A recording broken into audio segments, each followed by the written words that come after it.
Boa noite a todos. Vamos dar início à nossa reunião, aproveitar mais uma vez, né, a oportunidade da gente estar aqui, reunido, para a gente aprender um pouco mais, porque isso nos ajuda muito, né? É um ensinamento valioso na nossa vida. E hoje a nossa irmã Sueli trouxe uma escadinha, por isso que eu já olhei, você vai falar da escadinha? Então é um processo, ela já trouxe aqui, mas é fantástico para a gente todo dia a gente ouvir isso aí, porque é o que acontece com a gente todos os dias. Então eu já olhei ali e falei, opa, lá vem ela com a escadinha importantíssima. Então vamos agradecer, né, a oportunidade da gente estar aqui, vamos fazer a nossa prece, pedindo aos amigos espirituais que nos auxiliam no trabalho dessa casa, que todos nós possamos aproveitar desses ensinamentos e possamos, através dessas reflexões da doutrina espírita, realmente usarmos na nossa vida, no nosso cotidiano, e estarmos sempre atentos, vigilantes, e que a nossa irmã que fará uso da palavra seja ajudada, auxiliada, inspirada por essa espiritualidade que sempre nos ajuda nesse trabalho. Graças a Deus e que assim seja. E Sueli, sobre depressão. Né, um assunto bem interessante, e a gente vai ver a origem disso tudo, né, que começa tudo nos nossos pensamentos, então é importante a gente prestar bastante atenção. Vamos lá, Sueli. Vamos lá, uma boa noite para todos. Como a nossa irmã já falou aqui, hoje nós vamos conversar um pouco sobre um assunto que está sendo o mal do nosso momento, né? Está tão em evidência isso, qualquer coisa, tá deprimido, tá com depressão, não fala nem que tá deprimido, não, fala que tá com depressão, aí fica aquela coisa mais pesada, né, mais intensa. Deprimido é mais simplesinha a palavra, agora depressão tem um peso, né, é um peso diferente. Então nós trouxemos uma escadinha, porque essa escadinha que a gente vai colocar ali, ela é um alerta para a gente, para muitas coisas. Da última vez que ela esteve aqui comigo, me acompanhando, nós estávamos abordando a obsessão, que também se aplica muito bem a essa escadinha aí, que eu gosto de subir, Zé sempre falava que tinha que descer. Ficávamos sempre nesse impasse. Ele, da próxima vez, põe a escadinha descendo. Mas eu não sei, eu acho que eu me familiarizo melhor com ela subindo ali, que eu digo que é uma escada que ninguém quer subir, porque todos nós queremos subir escadas, né? Do sucesso, da saúde, da alegria, da felicidade, mas esquecemos que a gente também sobe escadas ruins, também sobe escadas que não deveríamos subir. Então eu acho melhor colocar essa escada aí, né, ascendente. Então nós vamos começar a nossa conversa de hoje falando sobre essa questão da depressão, duas palavras que estão muito presentes na nossa vida no momento, né? É depressão e estresse. Está todo mundo com estresse, está todo mundo com depressão, no geral, não vamos generalizar assim, né? Mas muita gente. O índice de suicídio na nossa cidade é alarmante. Eles não divulgam, mas é alarmante. Várias tentativas de suicídio, e algumas, né, terminando aí por concretizar o ato. Então, realmente, a gente está passando por um momento muito difícil na nossa vida, todo mundo, né? Momento de total insegurança. As pessoas, por conta, de repente, dessa situação econômica, de saúde, de falta de tudo, né? E as pessoas estão muito agitadas, muitas vezes até mal educadas, e aí piora mais a situação.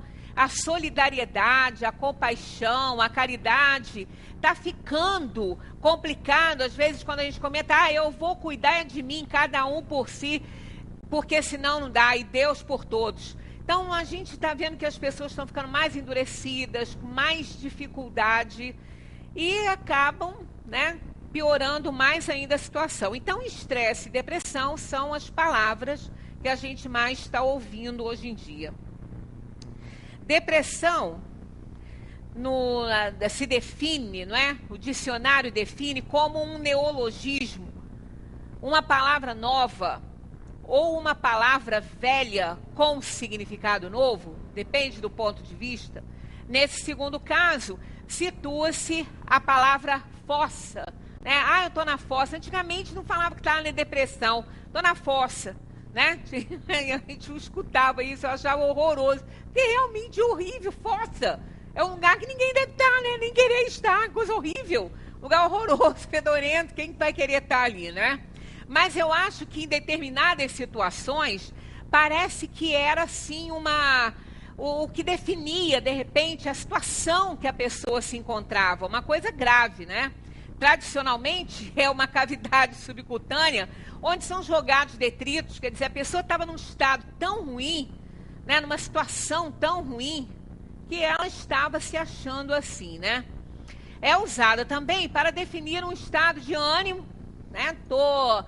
Não estou bem, estou muito triste, alguma coisa assim. E quando se diz que está na fossa, está revelando que se sente profundamente infeliz, né? A pessoa está no auge da infelicidade, para estar mergulhada, né, em meio a detritos. A pessoa está ruim mesmo. E a palavra estresse, o significado dela, né, um dicionário também define como um conjunto de reações do organismo a agressões de origens diversas, capazes de perturbar-lhe o equilíbrio, né, o equilíbrio interno. Isso aí que não falta para a gente, né? Atualmente, situação para nos tirar do equilíbrio é o que não falta. É o tempo inteiro, é o tempo todo. Até mesmo por essa falta de verniz social, que é o mais simples aí, né? Dos problemas que podem nos causar um estresse. Essa falta de educação das pessoas, a gente tem que se conter tanto para não entrar no mesmo nível, para não responder à altura, né? Para não falar bobagem. Tem hora porque quem tem, né? Eu tenho também um temperamento assim mais forte, mas eu tenho que botar crachá de espírita. Senão, a coisa não fica boa, não. Realmente, podemos dizer que, na maioria das vezes, estamos mais para Hitler do que para São Francisco de Assis. Como eu não estou nem perto de São Francisco de Assis, eu acho que eu estou me aproximando mais de Hitler mesmo. E a situação está estressante.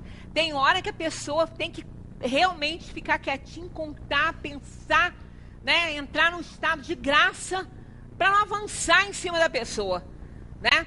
É um horror. Eu mato um leão a cada hora. Não vou dizer nem a cada dia, não. Porque está muito complicado mesmo. As pessoas que estão tendo que lidar com o público, então, estão doentes, estão adoecendo mesmo, estão entrando em crises de nervosas e licenças. As empresas estão reclamando que as pessoas estão, assim, num estresse muito alto. Esses sentimentos todos que possam nos levar a isso sempre estiveram presentes na humanidade. Isso não é agora, não, nada é novo, nem a palavra, né? A palavra pode ser nova, velha com um significado novo, ou nova com um significado velho, como queremos, mas nem isso, né? As coisas sempre estiveram junto de nós. Sentimentos esses todos que nos causam estresse acompanham o homem desde sempre.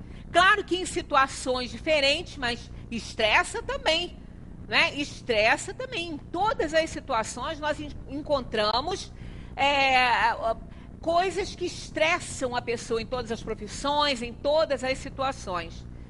Com raras exceções, todos nós sempre estamos às voltas com o quê? Com mágoas, com tristezas, com revoltas, nascidas de várias causas, vindo de vários lugares, né? De tantas origens que a gente nem imagina.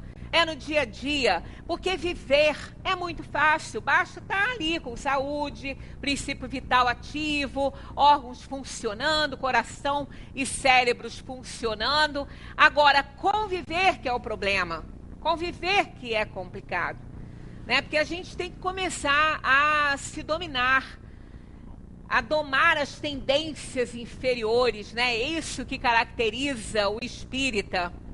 segundo o Evangelho nos mostra, que o espírito é reconhecido pelo esforço que ele faz para domar as suas tendências inferiores. Mas isso é difícil, é complicado, nós sabemos. Então, o que entre tantas causas, talvez inúmeras, porque a gente não pode nem contar, podemos dizer que são inúmeras, nós temos aqui 5 muito próximas de cada um de nós, né? Vida difícil e agitada, quem não tem? Provações materiais e morais, quem também não tem? Conflitos de convivência familiar, quem não tem? Influências espirituais, quem não as tem? É impossível. Já falamos sobre isso quando falamos sobre obsessão. Nós não conseguimos frear uma influência espiritual, isso é da natureza, isso é da lei universal. O que a gente pode fazer é controlar a qualidade delas, a qualidade dessa influência. Através dos bons pensamentos, nós vamos atrair influências positivas. Mas nunca nós vamos poder bloquear essa influência, porque somos energias. E somos energia, os espíritos também. Temos um perispírito, que é um fluido que atrai os outros fluidos e se combinam na sintonia do pensamento de cada um. Então não tem como bloquear. Todos nós somos influenciados espiritualmente. E problemas de saúde também quem não os tem. Então tudo isso aqui faz parte de todo mundo, de todas as pessoas. Quem não está com um, está com outro. Né? Então cada um, quando a gente não reúne esses 5 fatores aqui, uns 3 ou 4 a gente tem. A gente tem em menor ou maior escala, mas a gente tem. Tem um psicólogo americano, Stephen Hayes, rompe com um método muito comum, que é aquele que, da maioria das vezes, a pessoa vai fazer uma terapia, vai fazer umas sessões, né, de análise, e quase sempre nos é orientado que a gente deve fugir das coisas que nos incomodam, fugir da dor, né, fugir de situações que nos estressam. Na maioria, sim, mas isso está mudando muito. Em 2005, esse psicólogo americano, ele é casado, inclusive, com uma brasileira que também é psicóloga. Eles moram no estado de Nevada. Ele deu uma entrevista para a revista Veja, em 2006, e ele estava causando uma confusão no meio dele, porque ele está rompendo com esse método, né, em voga na psicologia há mais de 30 anos, que é a terapia cognitiva, que instrui pacientes a se livrar de seus pensamentos e sentimentos negativos. Então, há mais de 30 anos isso vem acontecendo assim, né? Você tem que cuidar mais de você, você tem que se amar, você tem que se valorizar. Então, há mais de 30 anos que isso está aí nesse meio. Dá resultado? Deve dar, porque está, né, tá mais de 30 anos. Ou então depende do tempo. A gente sempre, quando a gente vai assim, não, eu tenho uma psicóloga maravilhosa. Olha, ela mudou minha vida. Eu só pergunto assim, quanto tempo você está com ela? Ih, tem mais de 10 anos. Eu falei, então, deve ser muito boa, não te curou, né? Não te ajudou em nada. 10 anos? Em 10 anos já devia ter curado, né? Então, a pessoa acaba se acostumando tanto, se ambientando tanto com o terapeuta, que ele passa mais a ser um amigo e aquilo ali é uma muleta para a pessoa, né? Porque ela tem que estar sempre recorrendo, e aí é assim que as coisas normalmente acontecem. Eu acho que são muito importantes esses profissionais, porque eles têm todo um critério de fazer as pessoas lidarem com as próprias situações, quando é dessa forma, né? Com essa realidade, ensinar a pessoa a lidar com a situação que ela não pode mudar. Podem fazer isso muito bem e fazem muito bem isso. Agora, não são todos, né? Então, cada um na sua linha aí de entendimento. Mas ele mudou muito essa questão com uma coisa bastante diferente disso aí. Ele diz que, ao contrário, é preciso aceitar a dor e o sofrimento como parte da vida e conviver com eles. Não é se afastar da dor nem do sofrimento. É aceitar isso que é parte da vida e conviver com isso. Então, ele está dando uma guinada aí nessa realidade. Ele diz que muita gente tem um conceito distorcido da felicidade, que o mais comum é vê-la como ausência completa de dor e como uma sequência de momentos nos quais a pessoa se sente bem. Ele fala que o normal, né, o que acontece quase sempre é isso. É a pessoa ver, né, a felicidade como ausência completa da dor e como uma consequência de momentos nos quais a pessoa se sente bem. Aí tem lá outras coisas que ele fala, eu fiz um resuminho aqui. Todos sabemos, diz ele, que um dia vamos morrer. Todos nós lembramos da perda de uma pessoa querida, de algum erro que cometemos, de dramas, traições ou doenças. Só nisso aqui ele fala que isso dói, isso causa dor. Mas isso tem que ser vivenciado. A gente não pode colocar numa caixinha do esquecimento o que fez de errado, as traições que sofreu. Não é bem assim, segundo ele, né? Fala que todos sabemos que um dia vamos morrer, todos nós lembramos da perda de uma pessoa querida, de algum erro que cometemos, de dramas, traições ou doenças.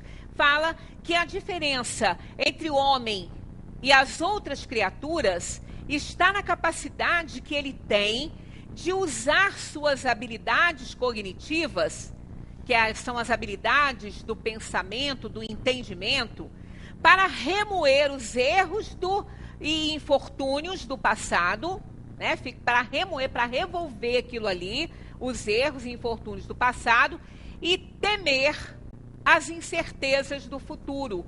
Só isso só acontece no reino animal. Só acontece com os humanos. Os animais não têm essa capacidade. Por isso, diz ele, o normal é sentir dor e sofrer. Ele diz que isso é normal, plenamente normal. O normal é isso. Porque nós estamos, segundo ele, num aprendizado constante. Nós aprendemos com os próprios erros. Nós nos desenvolvemos com os próprios erros.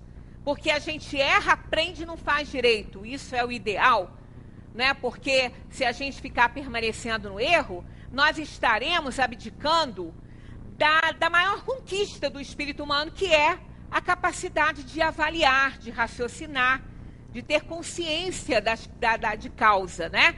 Então, isso é uma grande conquista. E quando a gente avaliou, errou e vai lá e faz de novo, isso é uma perda de tempo, né? De saúde, inclusive. Então, ele continua dizendo que, tentando evitar a dor, acabamos criando uma série de medos e fobias que aumentam ainda mais o nosso sofrimento. Então, quando a gente evita a dor, uma pessoa, por exemplo, que teve um problema qualquer no seu relacionamento, aí não deu certo, ela só fica com os relacionamentos superficiais porque ela tem medo de um envolvimento mais intenso e sofrer de novo. Então, ela tem esse medo, ela fica. Então, ela se priva de poder ser feliz. Ela se priva de encontrar felicidade por causa disso. Então, porque ela não quer sentir dor, mas então ela se recolhe, ela se retrai, ela evita lugares que a fazem lembrar de coisas do passado que a fizeram sofrer. Então, ela vai se fechando de uma tal maneira que vai limitando o seu espaço físico e psicológico a ponto dela deixar realmente de vivenciar coisas que poderiam lhe trazer felicidade. E segundo ele, essa questão, e eu analisando achei muito, muito lógica, ela desprepara o ser para a dor.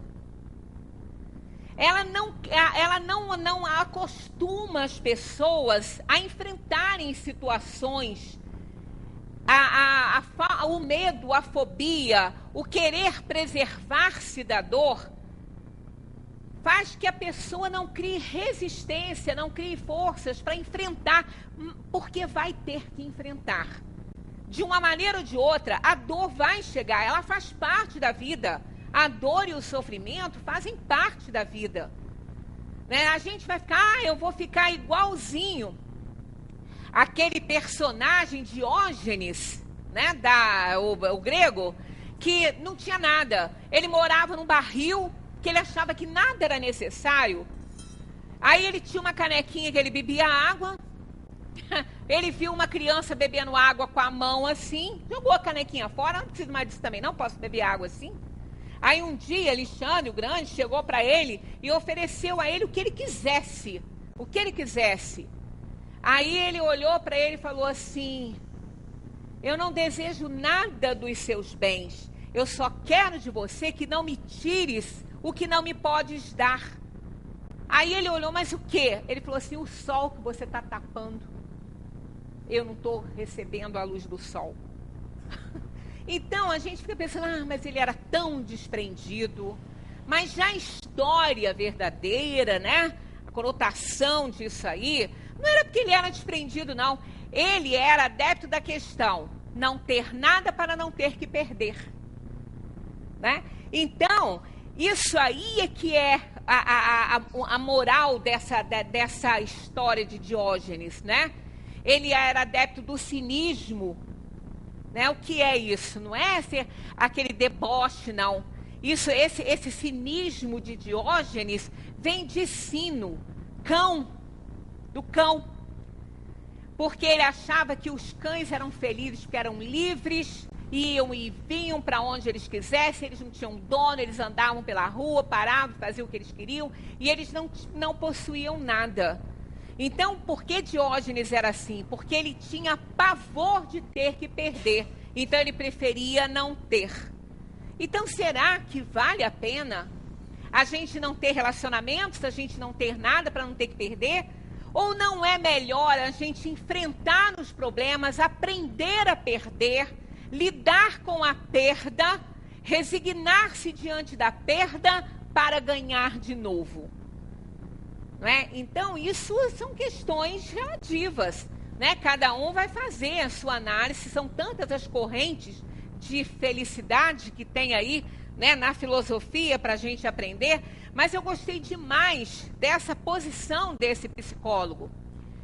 Diante das queixas, ou até mesmo de um comportamento estranho, não é mais ele, tá? Aqui. Diante das queixas e de um comportamento estranho de alguém, sempre um amigo diz assim: você precisa sair, mudar um pouco, fazer uma higiene mental, mudar de ambiente, respirar novos ares. O que vai adiantar se o problema que ele carrega não está no ambiente, está nele? O que incomoda ele não incomoda outro que está ali no mesmo lugar. Né? Então não vai adiantar nada. Porque a poeira do sapato dele vai com ele, a menos que ele tire, mas vai levar no corpo, ele não pode tirar a pele. Né? Então não tem jeito, vai carregar. De acordo com o professor Aurélio, higiene é uma ciência relativa à conservação da saúde, limpeza, asseio. Higiene mental é limpar a mente. Chamaríamos então de higiene mental a atividade destinada a fortalecer nosso ânimo, conservando-nos equilibrados, tranquilos e saudáveis. Da mesma forma, como o indivíduo se banha e veste roupa limpa, cultivando o asseio diariamente, a nossa mente também deve passar por todos os dias por um processo de limpeza, que vai muito mais além, né, de uma viagem ou de mudar de ambiente, pois a nossa poeira sempre vai viajar conosco. Essencialmente, essa limpeza deve ser fruto do esforço para disciplinarmos nossos pensamentos e ações, combatendo sistematicamente as chamadas arestas da nossa personalidade. Combater aquele natural. Ô frase terrível, né? Pessoa num relacionamento, seja qual for o relacionamento de amigo, patrão, namorado, marido, seja o que for, acontece, aí um vira pro outro e fala assim, meu natural é esse. Olha que coisa terrível isso. A gente não está aqui para permanecer com o natural, não. A gente está aqui para melhorar, a menos que o natural seja ótimo. O que não é, senão não estava aqui, né? Então, quer dizer, para essa pessoa, o outro tem que aguentar tudo, tem que aturar qualquer coisa. Ah, meu natural é esse, se me quiser é assim. Então, fica só. É o caminho mais curto para a solidão. Essa frase aí é o caminho mais curto para a solidão. Aí vai entrar em depressão, porque ninguém vive só, nós precisamos dos outros, das pessoas, né? Então, essencialmente, essa limpeza implica disciplinar nosso pensamento, combatendo sistematicamente as nossas arestas, a nossa personalidade, aquilo que contraria os mais elementares padrões da ética e da estética. E o que é ética? Né? O que é ética? Porque se a gente não tiver uma boa ética, a gente não consegue conviver com ninguém, né? Porque todo mundo tem ética. Ética todo mundo tem. Às vezes a gente fala assim, fulano não tem ética. Tem, porque ética são valores que a pessoa reúne para lidar com os problemas do dia a dia. Mas esses valores podem não ser bons. Então a ética pode não ser boa, mas ela tem. Então, ética, diz o dicionário, é um conjunto de normas e princípios que norteiam a boa conduta do ser humano. Professor Mário Sérgio Cortella cresce um pouquinho isso aí, dizendo que esses valores, né, esses princípios que norteiam a boa conduta, nas 3 grandes questões da vida: o quero, o devo e o posso. Segundo ele, tem coisa que quero, mas não devo. Tem coisa que devo, mas não posso. E tem coisa que posso, mas não quero. Segundo ele. E quando é que a gente alcança o nível de paz com isso aí? Com essas 3 grandes questões da vida? Quando é que somos éticos? Numa boa ética, ou pelo menos aquela que convém, né, a um nível social, a um relacionamento? Diz ele que a paz vem quando o que você quer é o que você pode e é o que você deve. É um pouco complicado isso aí, mas a gente cai naquela situação. Tudo posso, está lá no Evangelho, mas nem tudo me convém. Quer dizer, poder eu posso falar qualquer coisa, mas convém? Tem que analisar. É aí que entra a questão da liberdade que temos, de falar ou não falar, de ser ou não ser, eis a questão, né? Então, isso aí só depende da gente, porque nós só vamos responder por aquilo que fizermos de errado, nós e não os outros, né? Então, eticamente, seria a limpeza, né, o esforço que fizermos para eliminarmos o desculpismo. Eu fiz isso porque fulano fez isso. Não, a gente não pode errar porque fulano errou. A gente não pode mudar o nosso comportamento porque fulano mudou, né? De jeito nenhum. Somente somos dominados por nossas tendências inferiores na medida em que nos rendemos a elas. Acima de tudo, deve prevalecer nossa condição de filhos de Deus e a responsabilidade de agirmos como tais, criados que fomos para a virtude e para o bem. Isso estaríamos sendo, então, éticos.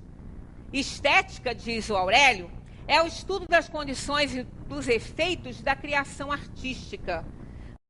Deus é um artista, por essência, criou a maior de todas as obras, que foi a arte, né? Maior deles o universo, e nos colocou como protagonistas nesta história sem fim, na qual começamos simples e ignorantes para, através do nosso esforço, conquistarmos a nossa sabedoria. Nos deu a sua marca, a marca do bem, essência do bem, nos deu a liberdade de agir e de pensar, e aí é que aconteceu o desenvolvimento do mal. Ele não criou o mal. O mal é criado no momento em que usamos mal o nosso livre-arbítrio. E se usamos mal o nosso livre-arbítrio, vamos errar e vamos ter problemas, vamos causar problemas e vamos criar para nós também problemas. Por que então fugir desses problemas? Por que fugir dessa dor que a gente tem que enfrentar, que foi criada por nós? No momento que a gente tenta escapar dessas coisas, do mal que está cometendo, nos está cometendo, dos problemas que foram criados muitas vezes por nós, e se não foram criados por nós, pela lei da reencarnação, se estamos nele, é porque devemos alguma coisa ao universo, né? Então, por que fugir disso aí?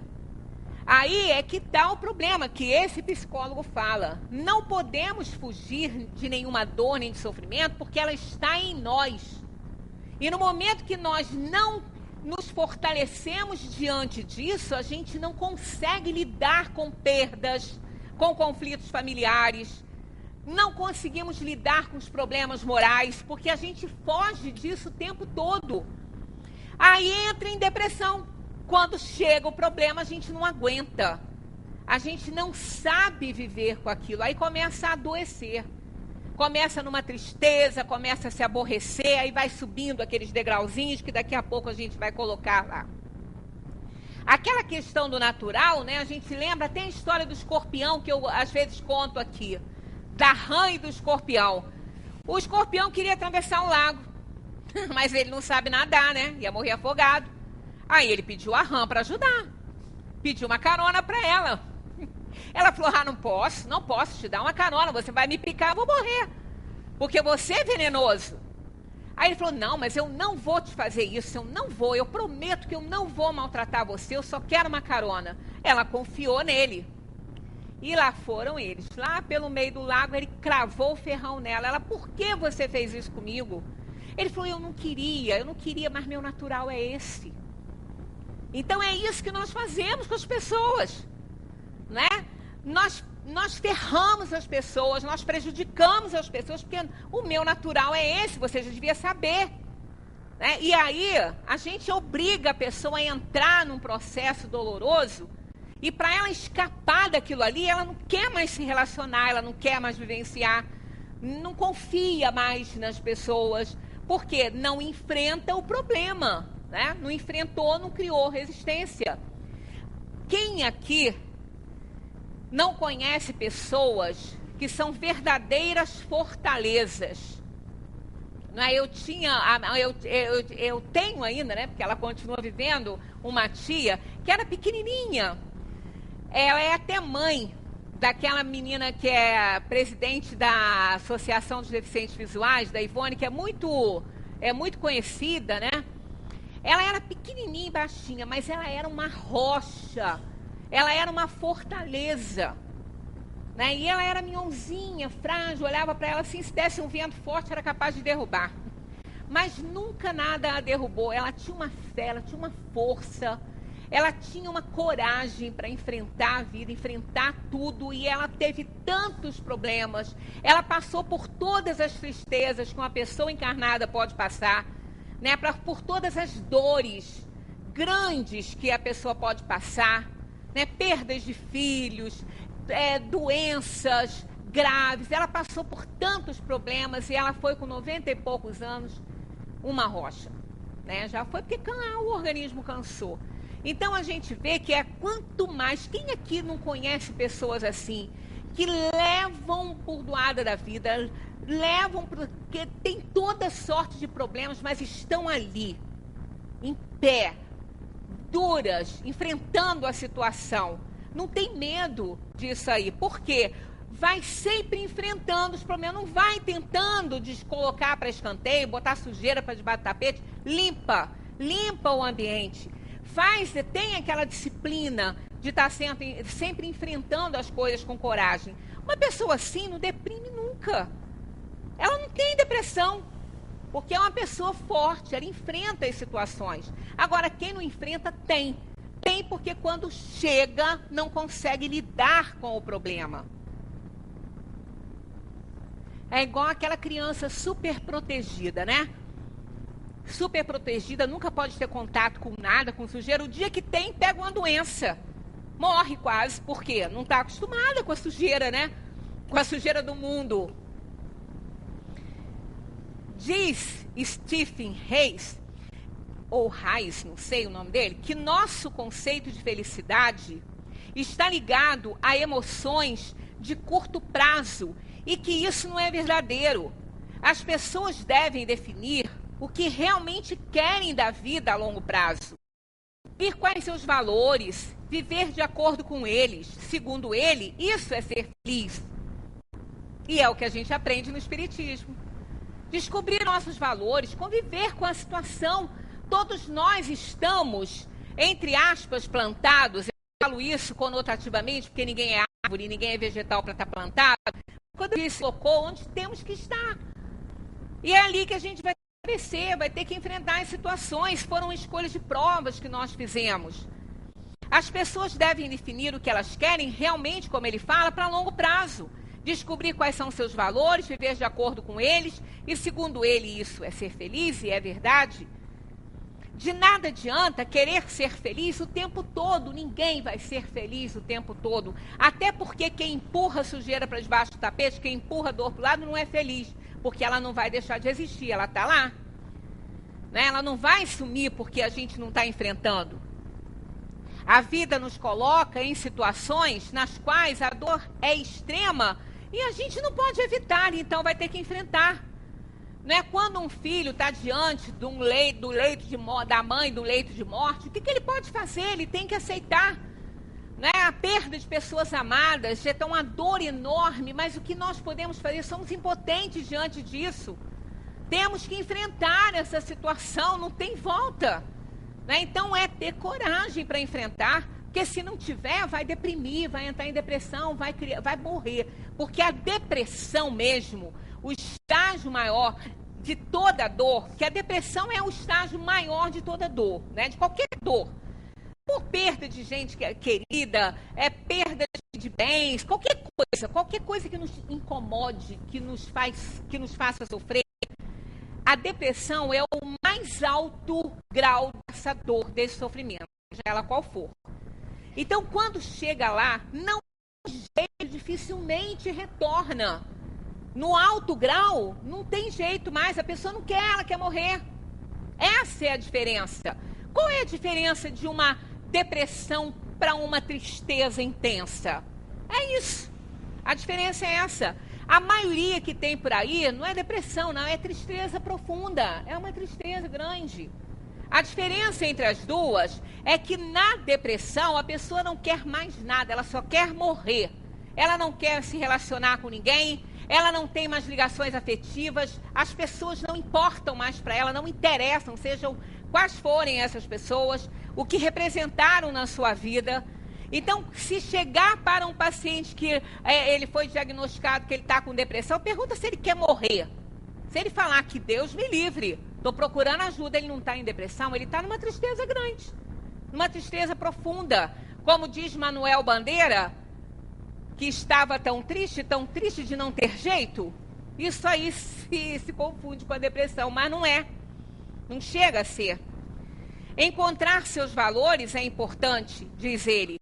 Não ser muito fácil, um dos exercícios que ele propõe para isso é que as pessoas escrevam seu próprio epitáfio.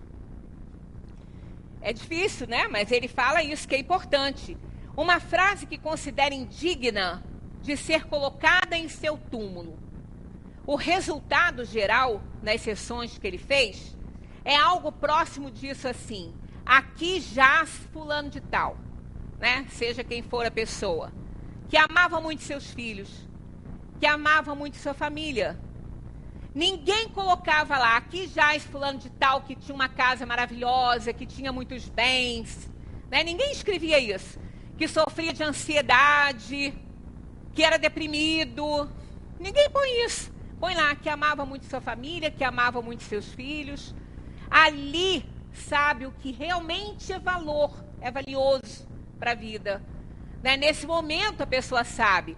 Tanto que no leito de morte, as pessoas com doenças terminais, Elizabeth Kubler-Ross e outros tantos, que trataram desse assunto e estavam presentes muito próximos dessas pessoas nesses momentos, disseram que quando faziam perguntas, o que você mais vai sentir saudade?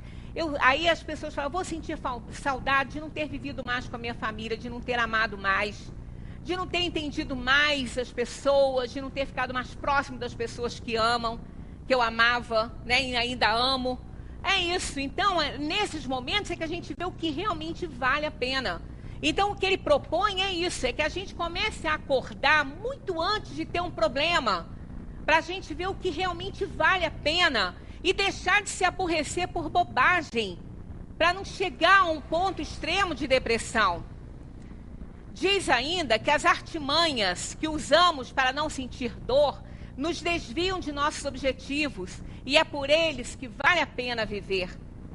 Né? Tem gente que às vezes fala assim, Deus me livre, eu nunca, quando eu me casar, vou ter filho. Imagina perder um filho, que coisa horrível. Eu falei, você nunca vai conhecer o prazer e a alegria de ter filhos, de ter essas pessoas em sua volta, de sentir o amor deles. Então, são pessoas que realmente não entendem que a dor e a perda, o sofrimento, isso tudo faz parte da vida, faz parte do amor, desse sentimento maior, né, por excelência. No processo de higienização que usamos para não sentir dor, nós nos desviamos desses objetivos e com isso a gente passa a sofrer e a viver enclausurado na própria concha. Eu vou ter que adiantar um pouquinho, senão nós não vamos conseguir subir a escadinha aqui, né? Podemos ficar tristes por várias coisas. Tempos de mudança e de crescimento, quando a gente reconhece que está crescendo, que está mudando, aí nos entristece com alguma coisa. Épocas de tristeza que antecedem novos horizontes, amadurecimento. Mudança são aquelas mortes diárias que a gente tem. A mudança de vida, mudança de situação da gente, né? Períodos de troca dos antigos conceitos para outros tantos novos e melhores, né? Então isso tudo faz parte do nosso crescimento e é importante que a gente reconheça isso. Os sintomas da depressão, segundo o psicólogo, avançam por um período maior, no mínimo por várias semanas, nunca menos disso, né? Várias semanas, muito tempo. E a tristeza, ela acaba quando o fator que desencadeia a tristeza termina, mas a depressão permanece. Então, também é uma diferença entre depressão e tristeza. Quando alguém está deprimido, não quer sentir mais nada, segundo ele. A metáfora usada é de um buraco que se abre no chão e suga todas as suas energias e emoções. Um dos principais sintomas é a total falta de interesse pela vida. O indivíduo não quer mais saber de comer ou de qualquer ação que lhe dê prazer, que lhe dava prazer, ou atividade que costumava lhe interessar. Ele não quer nem cuidar da própria higiene. Então, isso é depressão. Quando chega nesse estágio, é muito confuso. Aí nós vamos colocar a escadinha ali, que é o seguinte: muitas coisas acontecem, todos os problemas pelos quais nós passamos, que não nos agrada, nos causa contrariedade. Né? Então é o começo, ó. Nos causa contrariedade. Nós nos contrariamos, às vezes, com uma bobagem. Ah, mas é bobagem para você, mas não é para mim. Então essa questão da dor, tem gente que fala assim, isso aí não é nada. Isso aí não é nada, você já viu fulano de tal, como é que tá? A gente tem que parar também de querer medir a dor dos outros. Por quê? Uma vez eu escutei, estavam conversando as duas pessoas, a outra estava sofrendo por uma perda que não era tão significativa assim para a outra falou assim, porque você não sabe o que é perder um filho. Realmente, ela não sabe, ela nunca perdeu. Por isso que ela não conhece o tamanho da dor do outro. Então, aquela que ela estava sentindo é a maior que ela já sentiu. E tem que ser respeitada. Ué, é a dor dela. É relativo isso. O que dói para um não dói para o outro. Então, querer falar que só porque passou uma dor grande, que a dor do outro não vale a pena, não tem que ser considerada, depende. Eu me lembro muito com uma prima que eu tenho, que ela me contando isso uma vez que a gente estava nesse assunto, ela falou assim, olha, você sabe que você me fez lembrar uma coisa? Eu queria comprar uma mesinha, olha só, um objeto. Queria comprar uma mesinha para minha casa, eu passei na loja, eu vi a mesinha, era aquela que eu queria, aquela e tudo, mas eu não mandei guardar. Eu fui em casa ver se ela media, se dava direitinho lá no lugar, voltei correndo na loja, tinha vendido a mesinha. Ela disse que começou a chorar dentro da loja, por causa da mesinha. Depois ela mesma ria disso. Ela falou, não, eu não posso acreditar que você vendeu. Nós vendemos agora mesmo a mesinha, minha senhora. Não, mas não pode ser. Ele falou, mas foi vendida. Ela ficou desesperada. Ela falou, parecia que eu tinha perdido uma pessoa. Aí foi para casa, chorou a tarde toda em casa. Meses depois, o pai dela foi internado com um problema circulatório e perdeu a perna. E estava correndo risco de morte. Aí que ela viu que era sofrer. Ela falou assim, eu chorei por causa de uma mesinha. Eu falei, mas naquela hora foi grande o seu problema, era aquele que você estava sentindo. É respeitado isso, né? Então, ela depois entendeu que tem dores maiores que ela vivenciou. Mas a gente não pode avaliar a dor dos outros. Então, as pessoas se contrariam por coisas que nós não nos contrariaríamos, mas ela tem todo o direito de se contrariar com aquilo que ela está se contrariando. Mas tem que ter cuidado, porque se a gente não acaba com a contrariedade, não entende, a gente vai cair, vai subir mais um degrauzinho, que é do aborrecimento. A gente vai se aborrecer com aquela contrariedade. E a coisa está aumentando, né? Porque aborrecimento é mais que contrariedade. É mais que aquilo que a gente estava sentindo. E se a gente continua se aborrecendo, a gente está contrariado, a contrariedade não passou, progrediu para um aborrecimento, que se a gente deixar para lá, vai cair na irritação. Mais um degrauzinho, ó. Na irritação. Que a gente vai sentir, olha só. E aí, a gente está lá, está subindo. Não está vendo que a coisa está aumentando. Que estamos ficando piores, né? Já estamos ficando intratáveis, mal educados com as pessoas. O verniz social já foi embora, já secou há muito tempo, borrou, não tem mais jeito. E uma pessoa irritada, né, aquela pessoa que está irritada, os nervos do indivíduo, alterados pela contrariedade, pelo aborrecimento, torna-se tão irritadiço, tão agressivo, percebendo nuances na voz, no tom de voz de quem fala e no modo de olhar e de expressar de todos aqueles que lhes são chegados. A pessoa já não olha para mim assim não, hein? Que tom de voz é esse? Ela já começa a ver o que não existe, porque ela é tão irritada que ela não tem outro jeito, né? Entende-se humilhado, encoleriza-se com facilidade e passa a exteriorizar seu azedume com impropérios desprovidos de qualquer fundamento ou lógica. Aí começa a brigar, fica com raiva que o outro não dá trela para ela continuar brigando. Então é aquela coisa, né? Parece que a pessoa está um vulcão ali em erupção. Aí sobe mais um degrau. Aí o que a pessoa vai acontecer? Uma pessoa assim, ela vai ficar mal-humorada. Ela vai sofrer de mau humor. Tá lá, mais um degrau. A pessoa mal-humorada, ninguém merece uma pessoa mal-humorada perto. Nada tá bom. Se tá sol, tá ruim. Se tá chovendo, piorou. Né? Se tá frio, é péssimo. Se tá calor, nem pensar. Nada tá bom para uma criatura mal-humorada. A pessoa mal-humorada está sempre irritada. Porque ela está contrariada, ela está aborrecida, ela está irritada. Ela está com os três lá, ó, ela já subiu os três.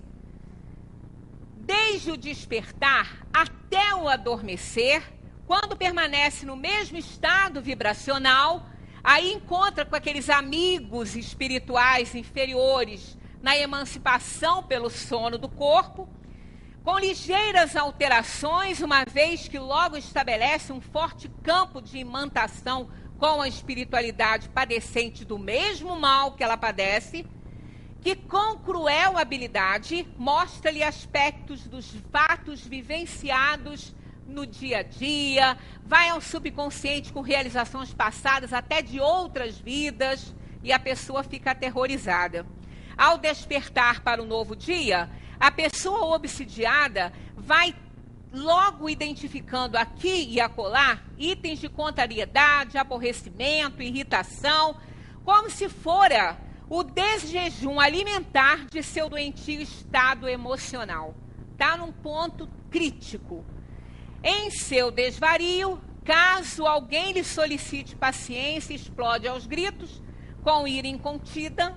Quem vê a gente dentro da nossa casa, dos conflitos familiares, a gente vivencia essas coisas, né?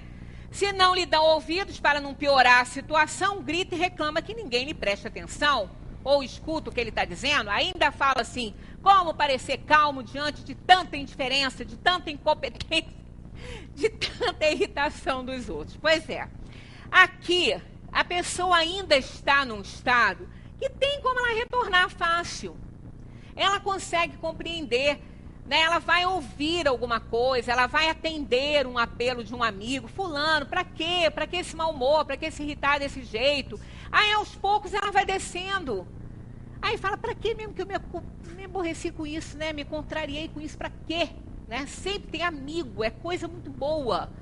Porque conflito familiar, às vezes, impede o elemento da família, a casa que tem muito conflito, e quase todas têm, de chegar junto nessa hora. Pô, logo você que está falando isso, que você convive, né? Com um amigo você não convive. Você nem conhece muito dele, né? Então é mais fácil, às vezes, para você aceitar alguma coisa que ele fale, do que o próprio parente ali dentro da casa. Amigo é muito bom. Amigo que é amigo de verdade pode nos ajudar muito, porque conversa, vê fulano, você está irritado, você está aborrecido hoje, o que houve? Aí acaba descontraindo, a gente até desaborrece, né? Até entende que é bobagem isso. Então até ali ainda tem muito jeito, mas se não der ouvidos a isso, se a gente não entender, nós vamos subir agora para o degrau do pessimismo. Aqui a coisa começa a ficar muito séria. Porque a pessoa pessimista, ela não acredita mais em nada. Ela não tem mais, ela não tem mais coragem para nada, ela não consegue ver nada bom em lugar nenhum. A criatura mal-humorada jamais é otimista. Né? Ela está reunindo, ela subiu aqueles degraus, aquilo está tudo presente nela. Sempre identifica o lado negativo das coisas e das pessoas. Descrê de tudo e de todos. Tudo e todos lhe parecem hostis, motivo pelo qual desconfia de quem quer que seja. Não confia em nada que alguém diga para ela. Ela está completamente, né, dentro ali do seu mundinho pessimista.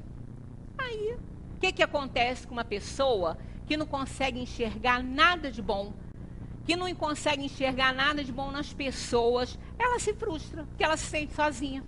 Então, mais um degrau para ela subir. Ela vai cair na frustração. Chegando aqui, a coisa fica muito difícil.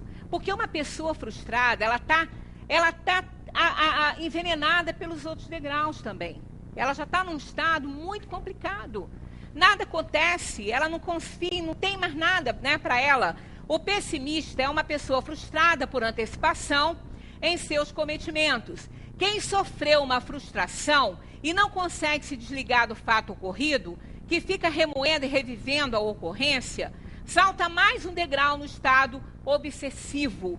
Isso aqui, sem contar que já começou a influenciar a influenciação espiritual negativa. Os obsessores se aproveitam, piorando mais ainda a situação da pessoa. O acúmulo de frustrações na pessoa leva a pessoa a ficar cada vez pior.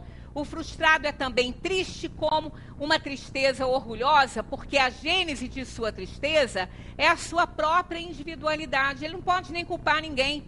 Nascem-lhe sem que tenha forças para apresentar resistência. A inveja, o ciúme e, finalmente, o desamor, dando origem, então, o quê? A angústia. Aí ele se torna angustiado. Ele subiu mais um degrau que vai levá-lo a temida depressão. Depois da angústia, não tem. Ele está no final, ele está no poço, ele está no fundo do poço. É o estado de espírito da ansiedade, da aflição intensa, do tormento resultando em casos extremos, em desvario ou desespero, chegando até as raias do crime. O acúmulo de frustrações é a geratriz da angústia. Nesse estágio, entretanto, o indivíduo já terá perdido as condições de ajuizar situações adequadamente. Tamanhas as influenciações a que se submete, sem qualquer reação, nesse estágio, pode encontrar a loucura ou então a temida depressão. Aí, ó, chegando aqui, o caminho dele é esse aqui, ó. É a depressão. A pessoa deprimida, acabou, ela está num estágio que ela não sabe mais o que fazer. Ela não tem mais vontade de nada. Nesse estágio, entrega-se aos seus algozes, que no caso são os obsessores, que vão se aproveitar da situação, sem nenhuma força para lutar. Entrega-se ao desânimo, onde nada nem ninguém importa. Sente uma tristeza infinita e já não é mais dono da sua vontade. Sua passividade é quase que total, restando-lhe apenas um desejo, o de dar fim à sua vida, o que em muitos casos acontece. Quando o estágio de depressão é muito alto, é muito profundo, a pessoa quase sempre ela morre. Ou ela tira a própria vida, ou ela adoece. Ela contrai uma doença incurável por causa da sua infelicidade. Então, aqui, nesse estágio aqui, começa a depressão. No mau humor começa a depressão. Ela começa a se deprimir aqui. Aí, se ela abrir os olhos, ela não está no último estágio. Tem como ela melhorar. Então, segundo esse psicólogo, a depressão é uma doença que tem que ser tratada. É uma doença, a pessoa não pode se livrar sozinha, ela tem que ser tratada. Está aqui, ó, isso aqui de um psicólogo, de um psiquiatra. O cérebro é formado por células e neurônios que se comunicam por meio de substâncias chamadas neurotransmissores. Quando uma pessoa está em depressão, alguns neurotransmissores, por algum motivo, não circulam como deveriam. As causas são diversas e as causas que ele chegou são as mesmas causas que o Espiritismo aponta para a gente, né? Situações desgastantes, traumáticas, abusos de droga, de álcool, doenças cerebrais, conflitos, problemas familiares, a mesma coisa. Que pode causar, tudo que pode nos causar uma contrariedade, um aborrecimento. Então, é um estágio importantíssimo o do mau humor, que chega ali, quando está ali, a pessoa já está no auge do aborrecimento mesmo, da contrariedade, da irritação, quase não se vê mais, né, como retornar a uma situação. Então, acontecem essas coisas, ó. Úlcera, infarte, gastrite, por exemplo, são desencadeados pelo estresse e pela depressão. Seus sintomas mais comuns são desânimo, insônia, apatia, falta de apetite, falta de desejo sexual e indisposição até mesmo para coisas simples, como tomar banho, ver televisão, ler um jornal. Né? Algumas pessoas, ao contrário, têm até um aumento de sono e apetite, segundo o psiquiatra. Mas durante a crise, o paciente tem pensamentos pessimistas e obsessivos e perde o interesse por todas as coisas que gostava de fazer ou por pessoas com as quais gostava de conviver. É difícil concentrar-se em uma leitura ou ganhar e guardar na memória aquilo que lê. Então, as pessoas não querem absolutamente nada. Nada está bom para essas pessoas. Então, o que a doutrina espírita, ela recomenda que a gente procure entender a vida, conviver com a dor. É por isso que me chamou a atenção o trabalho desse psicólogo, porque o tempo todo o Espiritismo nos chamando para essa responsabilidade. Criar resistência com as coisas. Enfrentar as situações. Ninguém é vítima do mundo, é vítima de ninguém. As pessoas não são responsáveis pela nossa dor, pelo nosso sofrimento. As pessoas que vivem fugindo de situações difíceis, de dores, não se preparam para elas. E elas vão acontecer. Nós não viemos para essa terra para fazer turismo, não. A gente não está aqui para passear. Nós estamos aqui para aprender as lições da vida. E as grandes lições, elas vêm mais do sofrimento do que das situações alegres, porque a gente fica mais atento a elas. Elas nos chamam mais atenção, como se a alegria e a felicidade fosse presente do céu, fosse obrigação de Deus conosco. Então, as situações tristes, elas nos chamam muita atenção porque elas nos contrariam, elas nos aborrecem. Né? A dor e o sofrimento, para nós, não são normais. E para esse psicólogo, são normais, muito normais. Então, é nesse sentido que a gente tem que olhar para a nossa vida e entender que a vida vale a pena, seja qual for a circunstância. Tudo nessa vida passa.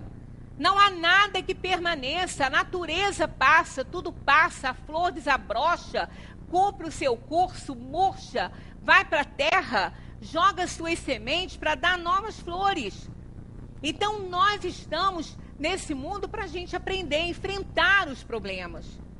Né? Nós temos muitos recursos dentro do Espiritismo para nos ajudar a enfrentar isso. Na pergunta 1000 de O Livro dos Espíritos, Kardec questiona: já desde essa vida poderemos ir resgatando as nossas faltas? Eles dizem sim, reparando-as. Mas não creiais que as resgateis mediante algumas privações pueris ou distribuindo em esmolas o que possuirdes, porque o que possuirdes depois que morrerdes, quando se nada mais precisas. Deus não dá valor a um arrependimento estéril, sempre fácil e que apenas custa o esforço de bater no peito. A perda de um dedo mínimo, quando se esteja prestando um serviço, apaga mais faltas do que o suplício da carne, suportado durante anos, com objetivo exclusivamente pessoal. Só por meio do bem se repara o mal, e a reparação nenhum mérito apresenta, se não atingir o homem no seu orgulho e nos seus interesses. Né? Então é importante a gente avaliar isso, é importante a gente considerar tudo que os Espíritos dizem sobre a escolha das provas, sobre os nossos sofrimentos, enfrentar as nossas dores, os nossos problemas todos, porque assim nós vamos ter sempre coragem para suportar as situações que vão chegar para nós, e todos vão ter problemas difíceis, todos vão ter dias difíceis, todos.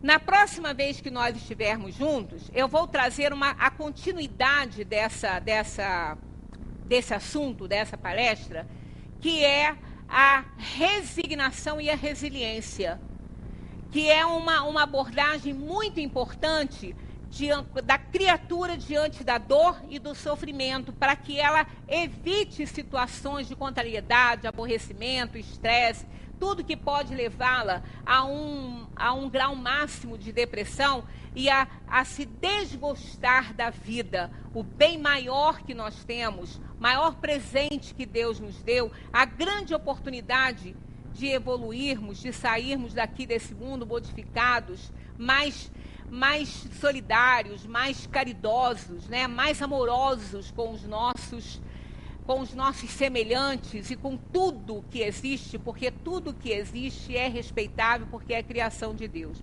Muita paz para todos. No nosso próximo encontro, fica aqui então a promessa de trazermos para cá. Normalmente é o primeiro domingo do mês, mas às vezes pode mudar, né? Eu estarei aqui dia 3 se nada acontecer, porque às vezes acontece alguma coisa e eu não estou em Friburgo.